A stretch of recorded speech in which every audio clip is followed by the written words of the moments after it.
جو بندوبست رب کرتا ہے.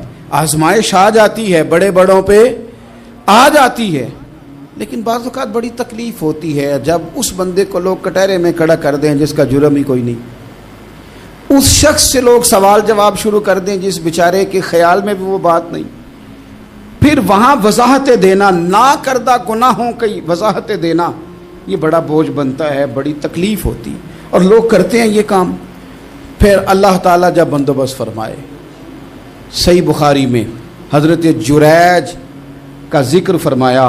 جریج نفل پڑھ رہے تھے, ماں نے آواز دی, وہ آ نہیں سکے, نماز میں تھے, ماں ناراض ہو گئی. اس نے ہاتھ اٹھا کے کہا اللہ یہ اتنی دیر تک مرے نہ جب تک کسی بری عورت کا منہ نہ دیکھ لے. کسی اور کی دعا کے لیے سند نہیں ہے کہ وہ تیرے حق میں ضرور قبول ہوگی, لیکن ماں باپ کی دعا کے لیے میرے نبی پاک نے سند بیان کی ہے. سید عالم صلی اللہ علیہ وسلم فرماتے ہیں جب بھی ماں باپ اولاد کے لیے ہاتھ اٹھاتے ہیں رب ضرور قبولیت کا شرف عطا کرتا ہے. تو جہاں سند موجود ہے نا, کچھ افتتاح ابا جی سے بھی کرا لینے چاہیے, کچھ کام شروع کرنے سے پہلے صرف اماں سے ہی دعا کرا لینی چاہیے. یہ والا افتتاح بھی بڑے کام کا ہے کیونکہ یہاں سند بیان کر دیا میرے نبی کریم. تو جناب جریج کی ماں ناراض ہو گئی, کہنے لگی اللہ اس نے میری بات نہیں سنی. اب تھے تو وہ نیک, لیکن رب کریم کی حکمت کا تقاضا ہے, ماں کی دعا کو بھی قبول کرنا تھا. اللہ نے آزمائش میں مبتلا کر دیا. والدہ تو چلی گئیں, وہ ایک خیمے میں, ایک کٹیا میں, ایک جھونپڑی میں عبادت کرتے تھے, اللہ کو یاد کرتے تھے, رب رب کرتے تھے, اور لوگ ان کی بڑی تعریف بھی کرتے تھے. لوگ ان کے ارادت مند بھی تھے, عقیدت مند بھی تھے, اہل محبت بھی تھے. ایک عورت آ گئی, بس وہ اللہ کی حکمت پوری ہونی تھی. اس نے آ کے پہلے تو انہیں اپنی طرف مائل کرنا چاہا, جب نہ مائل ہوئے تو الزام لگا دیا. یہ ہمارے دور کا تقاضا ہے, لوگ پہلے آپ کو اپنے حق میں قائل کرتے ہیں, اپنی فرما برداری میں لانا چاہتے ہیں. اگر آپ نہیں آتے تو پھر وہ آپ کو مجرم قرار دے دیتے ہیں, یا میرے ساتھ چل ورنہ پھر میں تیرے خلاف پراپیگنڈا کروں گا. دو ہی باتیں. پہلے اس نے قائل کیا, جب جناب جنید قائل نہ ہوئے تو اس نے قریب ایک چرواہا تھا, اس چرواہے کے ساتھ جا کے منہ کالا کیا. مقررہ وقت پہ بچہ پیدا ہو گیا. لوگوں نے کہا کس کا ہے؟ کہنے لگی اس خانقاہ میں, اس حجرے میں عبادت کرنے والے کا ہے. اگر کسی دیندار پر ذرا سا بھی الزام لگ جائے تو آپ یقین کریں کہ بڑے بڑے خوفناک لوگ بھی نیک ہو جاتے ہیں. جن کا اپنا سارا ماضی کالا سیاہ ہو وہ بھی اجالوں کے راہبر بن جاتے ہیں. جن کی اپنی زبانیں ساری زندگی آلودہ رہی ہوں وہ بھی بڑے بڑے اعلیٰ سچ بولنے لگتے ہیں. اعلیٰ کچے میرے مکان کی دیوار کیا گری, لوگوں نے تو میرے صحن میں رستے ہی بنا لیے. بڑے لوگ آ جاتے ہیں, پھر بڑا کچھ کرتے ہیں اور بڑے بڑے خوفناک جملے کستے ہیں. بس کو نقطہ جو ہاتھ آ گیا, ایسے جیسے گرنے کا انتظار کر رہے تھے. اب جناب لوگ اٹھے, احتجاج شروع ہو گیا, شور پڑ گیا. یہ بابا بڑا نیک بنتا تھا, نفل پڑھتا تھا, عبادتیں کرتا تھا, دیکھو اس کا حال کیا ہے کہ اس نے ناجائز بچہ پیدا کیا. بغیر تحقیق کے میں کہہ چکا ہوں کہ الجھے الجھے بکھرے بکھرے روز و شب دیکھے گا کون. لوگ تیرا جرم دیکھیں گے, سبب دیکھے گا کون. لوگ تیرا جرم دیکھیں گے, سبب کوئی غور نہیں کرتا کہ وجہ کیا تھی. او بھائی کچھ تو مجبوریاں رہی ہوں گی, یوں ہی کوئی بے وفا نہیں ہوتا. الزام لگا دیا, شور ہوا, احتجاج ہوا, دنیا اکٹھی ہوئی, ان کا انہوں نے حجرہ گرا دیا, مارا بھی, پیٹا بھی, ایک نیک آدمی کو بدنام بھی کیا, برا بھلا بھی کہا, گالیاں بھی دیں, جو کر سکتے تھے کیا. اب جب سزا دینے لگے نا تو جناب جریج کہنے لگے تھوڑی سی اجازت دیتے ہو, مار تو تم نے دینا ہی ہے. کہا جناب ٹھیک ہے دیتے ہیں. انہوں نے کہا صرف 2 نفل پڑھنے ہیں. اب وہ نفل پڑھ رہے تھے تو لوگ اس وقت بھی کہہ رہے تھے فراڈ ہی کر رہا ہے, دھوکہ ہی دے رہا ہے, چونکہ ذہن بن گیا نا, بدگمانی آ گئی. انہوں نے 2 نفل پڑھ کے ہاتھ اٹھائے, کہا اللہ جانا تو میں نے ہے, پر اس رسوائی کے ساتھ جنازے تک نہیں خراب ہو جاتے, قبریں تک نہیں لوگ بدنام کر دیتے. کہ اللہ جانا تو ہے, پھر اس رسوائی کے ساتھ تو میری مدد فرما. اب تو میرا کیس تیری ہی عدالت میں ہے, تو رحمت کا دروازہ کھول.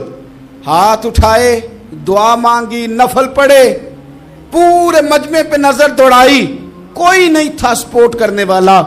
کل تک جو کہتے تھے نا تیرے لیے جیئیں گے, تیرے لیے مریں گے, ساری عمر ہی آٹا گدا ہے.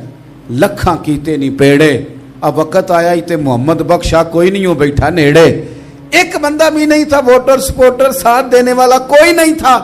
تو جناب جنید بچے کی طرف اشارہ کر کے کہنے لگے کوئی نہیں بول رہا, تو ہی بول کے بتا دے تیرا باپ کون ہے, تو ہی بول کے بتا دے کون ہے.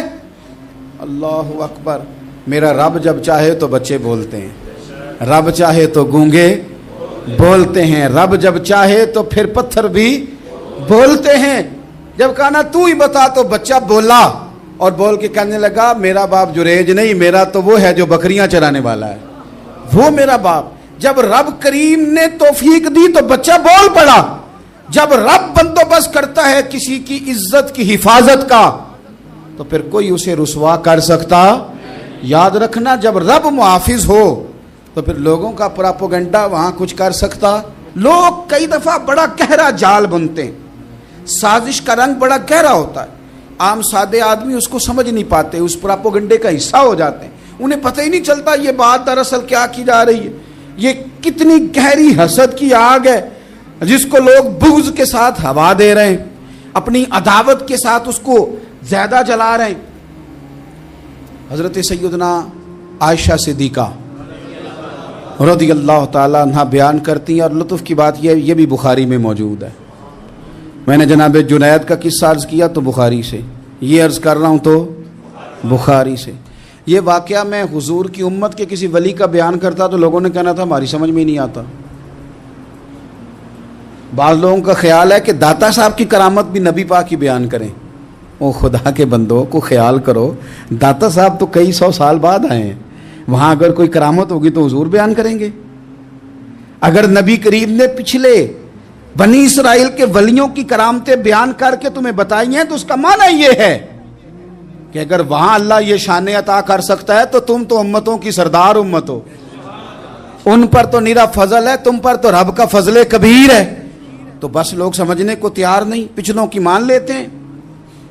جناب آصف بن برخیہ کی کرامت جو سورہ نمل میں آئی وہ تو مانیں گے, پر غوث پاک کی کرامت یہ پتہ نہیں عجیب فلسفہ ہے, اور کس طرح کا فلسفہ ہے یہ سمجھ سے بالاتار ہے کہ بنی اسرائیل کا کوئی ولی ہو تو اس کی کرامت ہو سکتی ہے اور نبی پاک کی امت کا ہو تو اس کی ہو ہی نہیں سکتی. کیا معنی ہے اس بات کا؟ اور لوگ ہیں کہ داد و تحسین دے رہے ہیں, واہ واہ کر رہے ہیں. اللہ تعالیٰ سمجھنے کی توفیق عطا فرمائے. حضرت عائشہ صدیقہ رضی اللہ تعالیٰ عنہ فرماتی ہیں ایک عورت تھی اور اسے نبی پاک صلی اللہ تعالیٰ علیہ وسلم نے وہ کلمہ پڑھ کے مسلمان ہوئی, مدینہ طیبہ آ گئی تو حضور نے مسجد نبوی شریف میں اس کے لیے مکان, ایک سادہ سا کمرہ ساتھ مسجد کے بنوا دیا, وہیں رہنے لگی. اکثر وہ سیدہ طیبہ کے پاس آتی تو حضرت عائشہ صدیقہ رضی اللہ تعالیٰ عنہ فرماتی ہیں وہ بڑی باتیں سناتی اور آخر میں کہتی وہ ہار والا دن بھی بڑا عجیب دن تھا اور میرے رب کی قدرتوں کا دن تھا, وہ بھی بڑا عجیب دن تھا. سیدہ عائشہ صدیقہ رضی اللہ تعالیٰ عنہ ایک دن فرمانے لگی کہ تو ہار والے دن کا بڑا ذکر کرتی ہے, وہ کیا دن تھا؟ تو خاتون کہنے لگی اماں جی وہ دن تھا جب میرے رب پر بھروسہ اور مضبوط ہو گیا, جس دن میرا اپنے رب پر توکل اور بڑھا, میرے ایمان میں یقین میں اور پختگی آئی. کہنے لگی میں ایک گھر کی کنیز تھی, نوکرانی تھی, اس گھر میں ایک بچی تھی جس کے پاس سونے چاندی ہیرے جواہرات کا ہار تھا. اس زمانے میں نا چمڑے کے اوپر لوگ ہیرے جواہرات لگاتے تھے, کئی دفعہ سرخ رنگ کے چمڑے پہ لگائے جاتے تھے. وہ بچی پہنتی تھی تو کہتی ہیں وہ بچی کے اس نے اتار کے رکھا یا اس سے گرا وہ ہار تو چیل اسے اٹھا کے لے گئی گوشت سمجھ کے اور میرے سامنے اٹھا کے لے گئی. گھر والوں نے مجھ سے پوچھا, یہ بخاری میں موجود ہے, گھر والوں نے پوچھا مجھ سے کہ وہ ہار کہاں ہے تو میں نے کہا چیل اٹھا کے لے گئی. گھر میں کچھ چوری ہو جائے تو سب سے پہلا الزام کس پہ لگتا ہے؟ ملازمین پہ. کہتے انہوں نے مجھے بڑا مارا, بڑی تکلیف تھی, حتیٰ کہ میری شرمگاہ تک کی تلاشی لی, میری عزت اتنی خراب کی میں بتا نہیں سکتی. میں نے اپنی زندگی میں ایک واقعہ دیکھا, ایک امیر گھر میں چوری ہو گئی, ملازم کو اتنا مارا کہ وہ چارپائی پہ پڑ گیا. پولیس والوں سے اتنی مار پروائی گئی کہ وہ بیچارہ چارپائی پہ پڑ گیا اور پھر وہ اتنا بیمار ہوا اور کچھ دنوں کے بعد پتہ چل گیا کہ چور تو اپنا بیٹا ہے ان کا. پھر اس کا انتقال ہو گیا.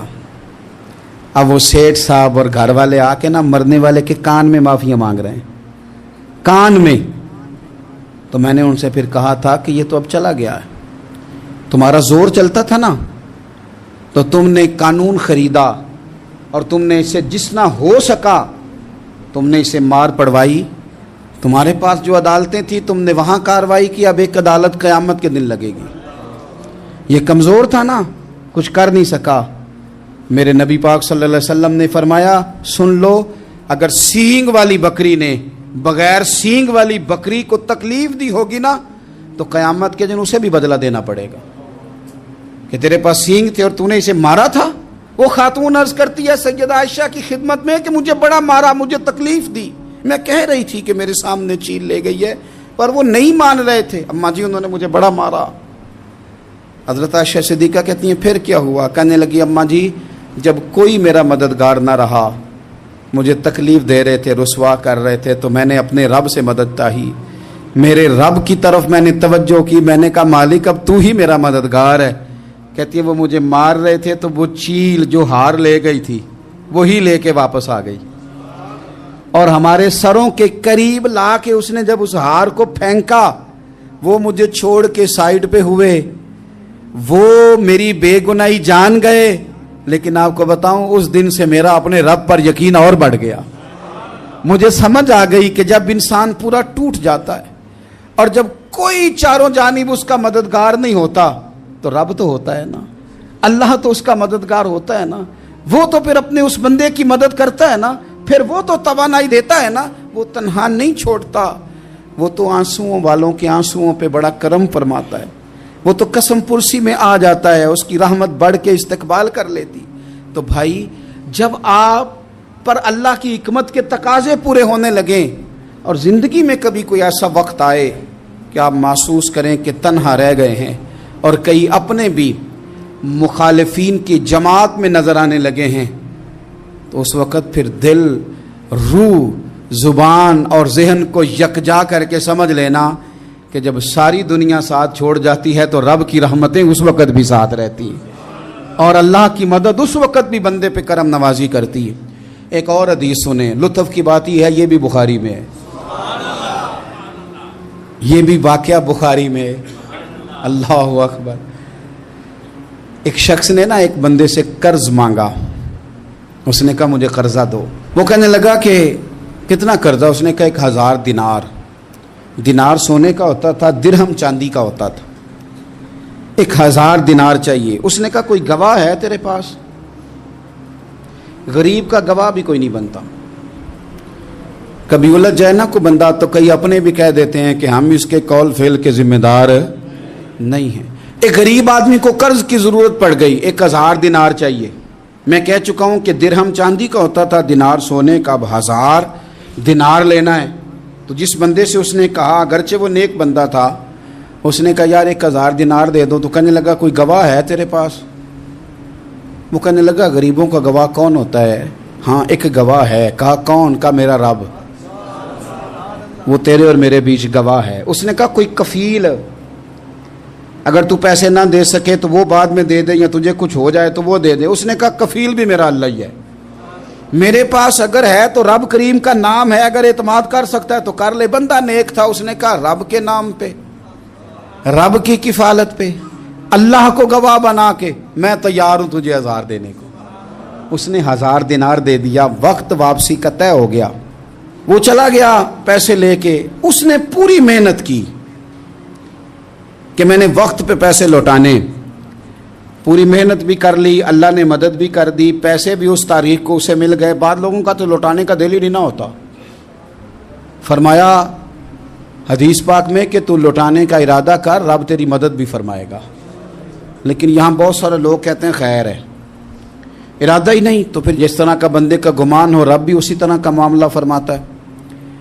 اس نے پیسے جمع بھی کر لیے اور واپس دینے کو تیار بھی ہو گیا، لیکن رستہ بحری جہاز کا تھا، کشتی کا تھا، دریا کے رستے واپس آنا تھا۔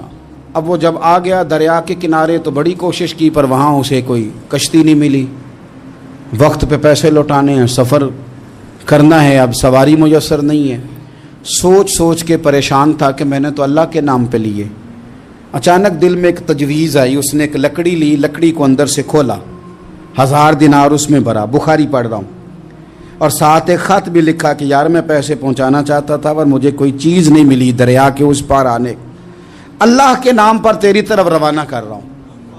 اور یہ کہہ کہ وہ لکڑی دریا میں رکھ دی، وہ لکڑی ڈوب گئی ہے، واپس آ گیا۔ وہ جس نے پیسے لینے تھے وہ عین مقررہ وقت پر دریا کنارے آیا، صبح سے سر شام تک اس نے انتظار کیا۔ دل ڈھلنے لگا تو دل میں خیال آ گیا کہ یار نہیں، اس نے دینے ہی نہیں، جھوٹا وعدہ کر گیا، پہنچا ہی نہیں وقت پہ۔ اب جب واپس لوٹنے لگا تو اچانک دریا میں ایک لکڑی تیرتی ہوئی دکھائی دی۔ کہنے لگا لے جاتا ہوں، شام کو روٹیاں پکانے کے کام آئے گی، ایندھن بنا کے جلا لوں گا، ہنڈیا پک جائے گی۔ لکڑی اٹھا کے جلانے کے لیے گھر لایا، گمان تھا کہ وہ نہیں آیا وعدہ کر کے، اللہ کو کفیل اور وکیل بنا کے اور گواہ بنا کے پھر بھی نہیں آیا۔ لکڑی لے کے گھر گیا، بخاری ہے، اور جب اس کو چیرا نہ کہ میں اس کی آگ جلاؤں گا، کھولا تو اندر سے 1000 دینار بھی نکل آیا، خط بھی نکل آیا۔ اب ذرا سمجھنا، اس کے دل میں بات کس نے ڈالی کہ تو لکڑی میں پیسے ڈال دے؟ اللہ نے۔ اس بندے کو مقررہ وقت پہ کنارے بھیجا کس نے؟ لکڑی صرف اسی کے ہاتھ آئی تو یہ بندوبست کیا کس نے؟ اللہ نے۔ گھر جا کے چیری تو پیسے بحفاظت اس تک پہنچائے کس نے؟ تو پھر ہمیں بھی توجہ اللہ کی جانب ہی کرنی چاہیے، ہمارے پہ دل کی توجہ رب کی طرف ہی ہونی چاہیے نا، ہمیں ادھر ادھر جانے کی، دیکھنے کی، بندوں پر غور کرنے کی ضرورت کیا ہے؟ وہ پیسے پہنچ گئے، یہ وہاں اپنی جگہ پہ پریشان تھا، اس نے 1000 دینار اور جمع کیا۔ پھر دوبارہ ایک دن دریا کنارے آیا، کشتی مل گئی، بیٹھ کے اپنے اس بھائی کے پاس آیا، کہنے لگا دیکھنا مجھ پر بدگمان نہ ہونا، پیسے اس تاریخ کو بھی جمع کر لیے تھے، دریا پہ آیا تھا پر کشتی نہیں ملی تھی، پھر میں نے نا لکڑی میں ڈال کے خط ڈال کے تیری طرف بھیج بھی دیے تھے، لیکن آج میں پھر لے کے آ گیا ہوں۔ وہ کہنے لگا خوش ہو جا، جس رب کو تو نے میرا اور اپنا گواہ بنایا تھا اس رب نے میرے تک پہنچا بھی دیے ہیں۔ جب لوگ اللہ کو گواہ بناتے ہیں، رب کی جانب اپنی توجہ کرتے ہیں، اپنی چاہتوں، خواہشات اور اپنی ساری چٹھیاں اپنے رب کریم کی رحمت کی طرف روانہ کرتے ہیں، پھر اللہ اپنے بندوں کو مایوس نہیں کرتا، اللہ اپنے بندوں کو نواز دیتا ہے، اللہ تبارک و تعالیٰ اپنے بندوں پہ کرم نوازی کرتا۔ او سنگیو، ساری امیدیں سیٹھوں، نوابوں، دنیا داروں سے کیوں وابستہ کرتے ہو؟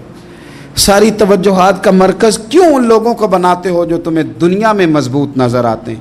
اپنی توجہات کا مرکز اپنے خدا کو بنائیے، اپنے مالک کی جانب اپنی ساری خواہشات کا رخ پھیر دیجئے، اپنی توجہات اپنے رب کی جانب کر لیجئے، وہ اپنے بندوں پہ بڑی کرم نوازی فرماتا ہے، وہ عزتوں کا بھی محافظ ہے، وہ پریشانیوں میں کرم نوازیاں فرمانے والا ہے، وہ ساتھ دینے والا ہے، وہ اس کی رحمت قریب آ کے بندے کو سہارا دیتی ہے، وہ اپنے فضل سے اپنے بندوں کی ہر مشکل میں دستگیری فرماتا ہے۔ اسیاں سے کبھی ہم نے کنارہ نہ کیا، اور تو نے بھی تو دل آزردہ ہمارا نہ کیا، ہم نے تو جہنم کی بہت کی تدبیر، پر مولا تیری رحمت نے گوارا نہ کیا۔ عدل کریں تے تھر تھر کمبن، اچیاں شانہ والے، تجھے تو فضل کریں تے بخشے جاون، میرے جے منہ کالے۔ آخر دعوایا ان الحمد للہ رب العالمین۔